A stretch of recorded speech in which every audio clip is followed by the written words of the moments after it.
The number one complaint that team members have about Agile or about business agility is too many meetings. They're so overwhelmed. They're like, I just can't do this. I've got so many meetings.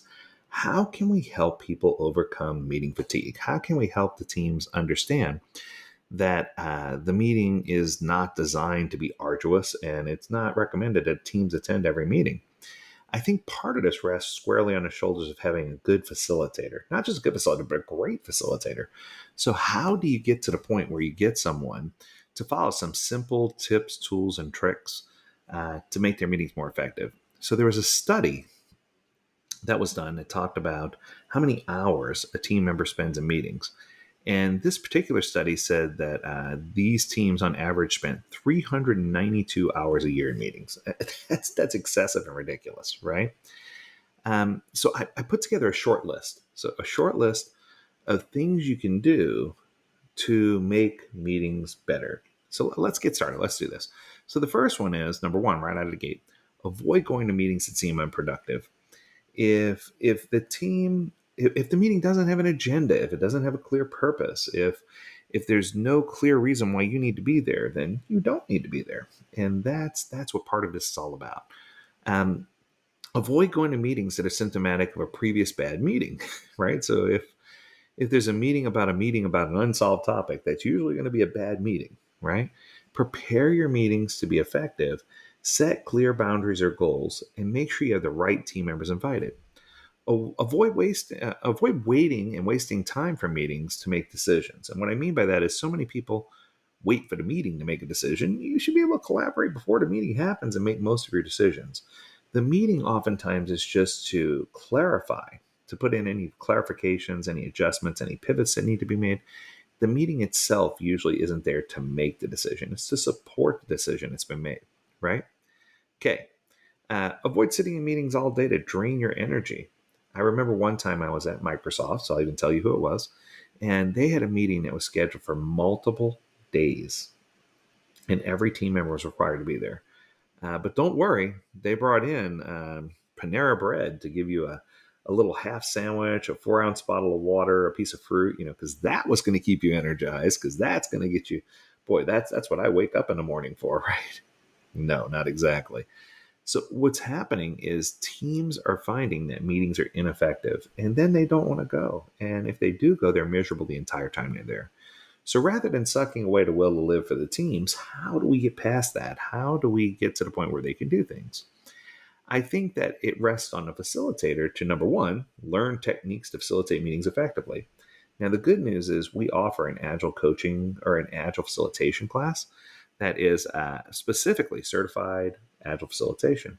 And it is a fantastic way for you to learn how to become a better facilitator, what technique you can use, what works and what doesn't work.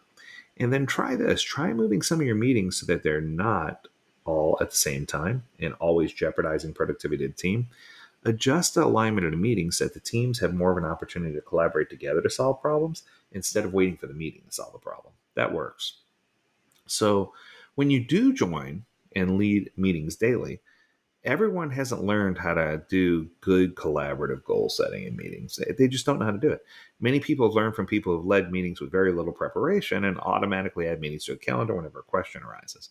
As a result, the bad habits have already started, and there's not a lot of good examples to look to.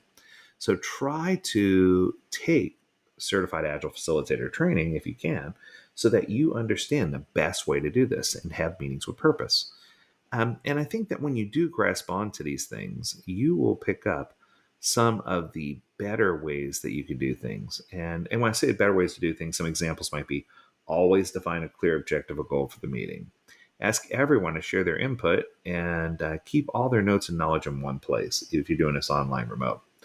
You also want to leverage different techniques to organize the meeting. Sometimes you need to change things up a little bit so the meeting doesn't become dry or boring. And if you can use different tools to do that, there's so many out there, especially if you use a tool like Miro with the Miroverse. There's so many things you can do out there, so many different tools, tips, tricks that are all one more effective than the other. But I think the most important thing is to understand the needs of everyone who's there. And I think part of it is to use that technique called help me understand. Instead of shooting things down and saying no, oftentimes it's better to say, that sounds like an interesting idea. Help me understand why that's important. Help me understand how that can make us better. Help me understand how that's going to propel us forward. And if you can leverage help me understand, that's going to take you a lot further, and it's going to make the conversations with the team a lot easier. What you have to remember is the root of facilitate. So if here comes my Latin coming out, I'm going to be a nerd. So the Latin root of the word facilitate is facil. And facil in Spanish and Italian means easier, to make something easier. Tater. That sounds like something Tomater would say. Tater is a thing. So it's a thing or something, a person or thing, that makes things easier. That is a facilitator.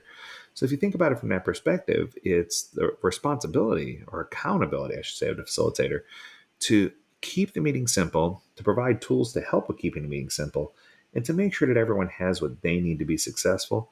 If you're doing those things, those are the things that are going to help you really be successful with Agile. That's going to do it for this episode. I hope that you enjoyed it. If you have a topic you want to discuss, learn more at AgileDad.com. We'd love to hear from you. As always, we encourage you to stay healthy, stay well, and stay agile, my friends. Until next time, do take care. Bye now.